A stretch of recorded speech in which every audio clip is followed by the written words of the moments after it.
Let's talk hockey because the Stanley Cup Playoffs begins tomorrow night right here in Vegas, literally in my backyard, Kelley, at T-Mobile, where you can hear the horn when the Knights score roughly about 4 or 5 seconds before it shows up on your TV. Jake Hahn joins us. We always love hearing from Jake, co-host of The Point, the fantasy hockey show on Sirius XM NHL. You can follow him on Twitter at JHahn4. That's the number 4. How you doing, Jake? Doing great. Happy Friday, Gill, Kelley.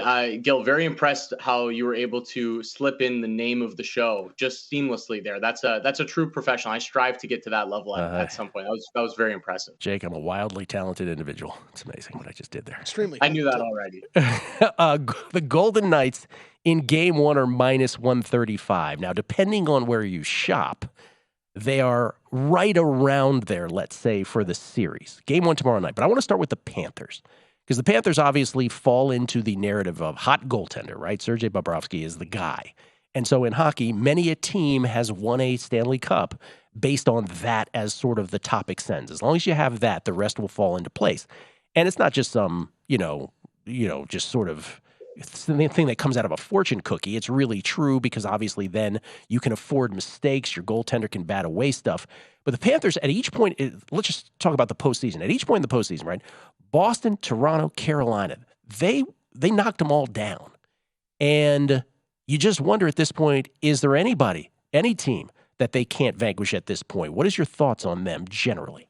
Well, and that's what I've been kind of wrestling with all week here, Gill, and kind of what I've really been wrestling with Florida for the entire postseason, if I'm being completely honest, because they were obviously significant underdogs against Boston. They found a way to come back in that series down 3-1, ultimately win it in 7. They were underdogs in round 2 against the Maple Leafs. I thought at times the Leafs looked like the better team in a lot of those games, but yet Florida was still able to dispose of them in 5 games. Then you get to Carolina. Again, Florida's the underdog, and at times it looked like Carolina was the better team at courses throughout that series, but yet it was still a sweep, and Florida won all 4 games. So I think that speaks to what you said about Bobrovsky and sort of that frustration from other teams. And I think Vegas might have a bit of that wake-up call in the first couple games to go, okay, we feel like we're playing better than they are, but it's a 1-goal game, and it gets a little nervy in the third period. And Florida's shown that they're perfectly comfortable playing 1-goal games. 13 games in a row now, guys, going back to the series against the Boston Bruins, where Florida's been involved in a 1-goal game in the third period. So every game they've played since that Boston series, since about game 4, game 5 of that series, has been a 1-goal game in the third period. So they're perfectly comfortable just keeping it close.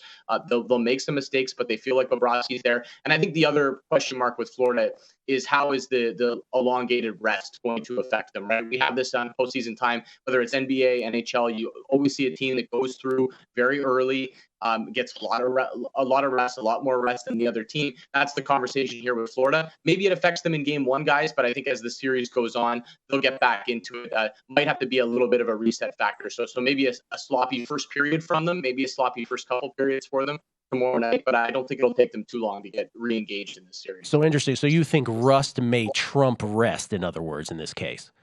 Yeah, like I think you want to find that perfect balance. You obviously want rest at this time of the year. You just played 3 rounds of playoff hockey, even though their last couple rounds were short, right? 5 against Toronto, 4 against Carolina. So it only took them 9 games to make it through 2 really good teams in the second and third round. So you could argue, did they really need that much rest? Like they don't have too many players that are banged up. I mean, this time of the year, there's always guys that are nursing injuries that you don't really know about or the media is not talking about. So I think you'll take like 3 to 4 days in between series is kind of that perfect number of, okay, we can rest the body, but we're not going to lose a lot of that momentum. And, basically a week and a half off since they played last, I think is way too much. And I do think there's going to be a bit of a reset factor. But look, this is the Cup final, guys.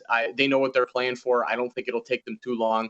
A couple hits maybe in the first period, and all of a sudden they'll be back to where they were before. Is it your sense that if Florida ends up winning this, that it's going to be Bobrovsky or Tkachuk? Yeah, for Conn Smythe.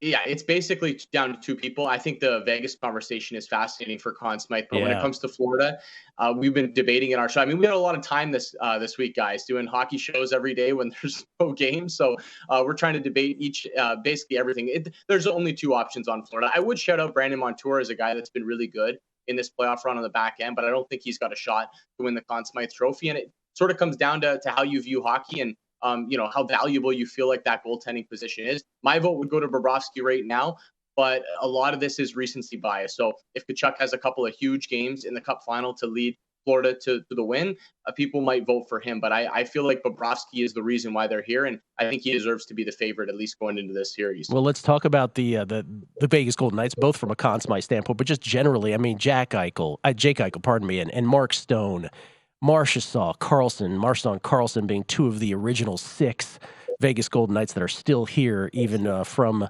year number 1. I mean, they're all such accomplished players. In the end, this season obviously hasn't been as big a case in the postseason, but this season, goaltending has been their issue. Let's just start with, do you believe that what we see in game 1 is likely to be what we see throughout, or do you think every game's its own sort of thing in a vacuum?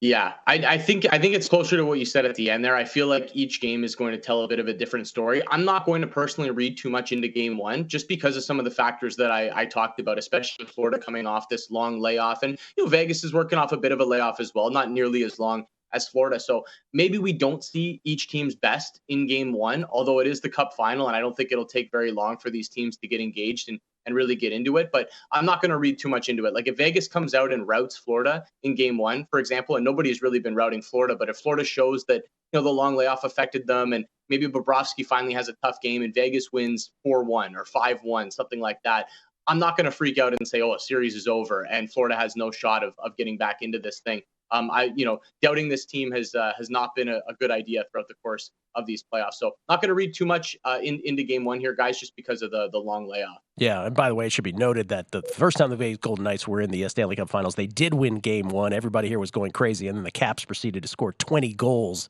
in a gentleman's sweep. So, things can turn for sure. So in the end, is there a bet on game 1? Is there a bet on the series?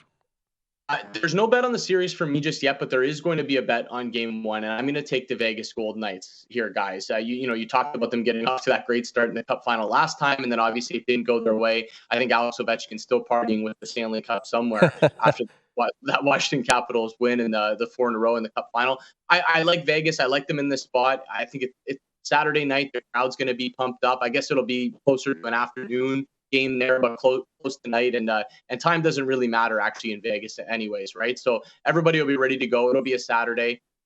You can shop around. I think you can find a -130 out there, which is a pretty fair price. I feel like the long layoff for Florida is going to be difficult, and I think Vegas got the perfect amount of rest, where it's just a few days off.